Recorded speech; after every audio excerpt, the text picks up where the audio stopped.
Appreciate so very, very much the elders of Bell Shows and also your minister, Brother Rex and Brother Chris. In regards to their kindness they have shown me, and I appreciate those brothers in the Lord. I want you to go with me tonight to the book of Matthew chapter 16 and verse number 18. And this will serve as our launching pad tonight. In Matthew 16 and verse number 18, the Bible says, here Jesus, the Messianic Master, he says in Matthew 16:18, Jesus says, and I say also unto thee that thou art Peter, and upon this rock I will build my church, and the gates of hell shall not prevail against it.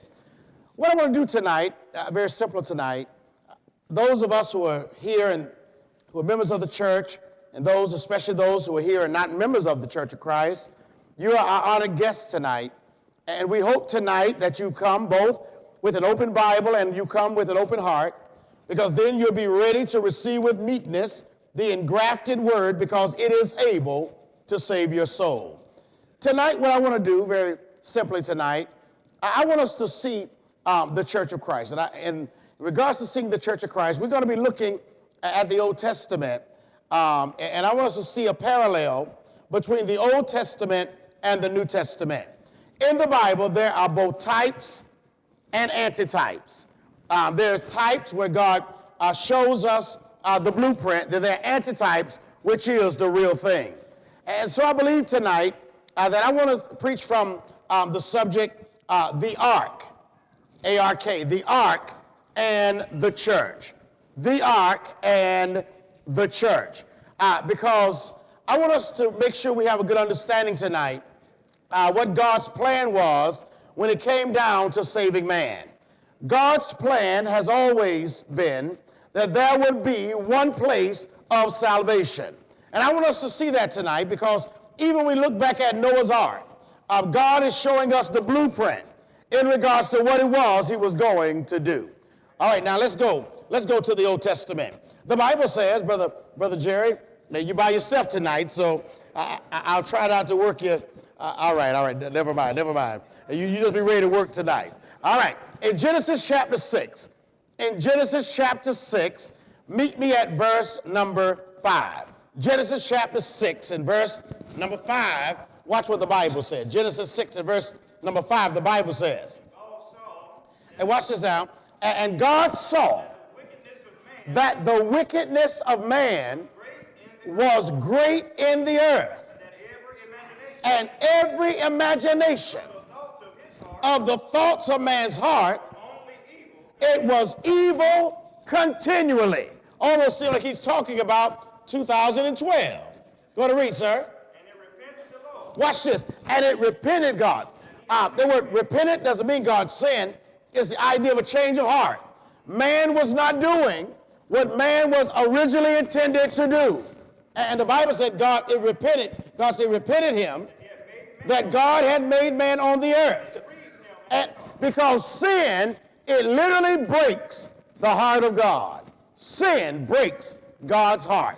And the Bible says, sir, The Lord said, and the Lord said, I will destroy man, watch this now, I will destroy man, whom I have created from whom the face of I the earth, have created on the face of the earth. both man, Man, and beast, and creeping things, creeping things, and fowls of the air. fowls of the air. And repented me, Because God said, change of heart, that I even made man in the first place. Why is that? Because man is not doing what man was created to do. And so therefore the Bible says, go and read, sir. but Noah found grace. Now, in the midst of all of this wickedness, the Bible says Noah, one man found grace in the eyes of the Lord. in the eyes of the Lord. All right, go and read, sir. These are the generations of Noah. These are the generations of Noah Noah. was a just man. Noah was a just man. Perfect in his He generation. was complete in his generation. Noah walked with God. I want you to watch this now because it helps us understand, first of all, that you can live right even though everybody else around you is not doing right. That's right. Here was one man that lived right. And the Bible says, you notice the Bible. The Bible says, and Noah walked with God. If you notice, the Bible doesn't say that God walked with Noah, which means God is not going to follow us, but we must follow him. The Bible says, and Noah walked with God. And the Bible says, sir, Noah begat 3 sons. now watch this. Now don't miss this. Noah has 3 boys. I'm going to test y'all later on. Make sure you pay attention. Noah has 3 boys. Shem, Ham, and Japheth. Now don't miss that. Now I'm coming back there. I'm coming back. Noah has 3 boys. All right, and the Bible says what, sir? The earth also was corrupt Now, before God. the earth was corrupt before God, The earth was filled with and violence. the earth was filled with violence. God Come looked on. upon the earth, and God- behold it, Go ahead and read. it was corrupt. It was corrupt For all flesh had corrupted his because way. all flesh had corrupted his way upon the earth. Come God on. said unto Noah, And watch this now. And God said unto Noah. the end of all flesh is come before me. Now here, watch this now. It's going to be universal judgment. It's going to be, judgment is getting ready to fall on the whole earth. Now we got to understand, my friends, and I want us to recognize that's why it's so incumbent upon us even today to make sure we obey Jesus Christ. Because there is going to be a judgment. The Bible says in Hebrews chapter 9 and verse number 27, and as it is appointed unto men once to die, and then the Bible said, but after this. In other words, there is something coming after this. This life is not all. Something is coming after this. And the Bible said, after this, the judgment. Now, God told Noah, the end of all flesh is come before me, and I want you to watch what the Bible says. Because the earth is filled with violence through them, and behold, listen to God, I will destroy them with the earth. Come on. All right, here comes the comparison. God told one man to make an ark. Only one man was told to make an ark. There was only one builder back then.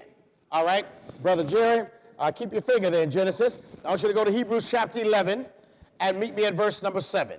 Hebrews chapter 11 and verse number 7. Watch what the Bible says. By faith, Noah, being warned of God of things not seen as yet, he moved with fear. He prepared an ark. What was the purpose? He prepared the ark for the saving of his house. Now, back then, there was only one builder. When it comes down to the New Testament, there was only one builder of a place of safety. Jesus said in Matthew 16:18, upon this rock I will build my church. And he helped us to understand that the saved, he built this place for those individuals who were going to be saved. The saved were added to this place. Acts chapter 2 and verse number 47. The Bible says, praising God and having favor with all the people, and the Lord added to the church daily, such as, another version says, such as should be saved, those that were being saved. The saved, or those were added to the church. It was one builder then. There's only one builder today. Now I want you to notice this, church. The Bible said God told him to make an ark, only make one. And he was to make it out of gopher wood. Now, in just a moment, we're going to see the dimensions of this ark.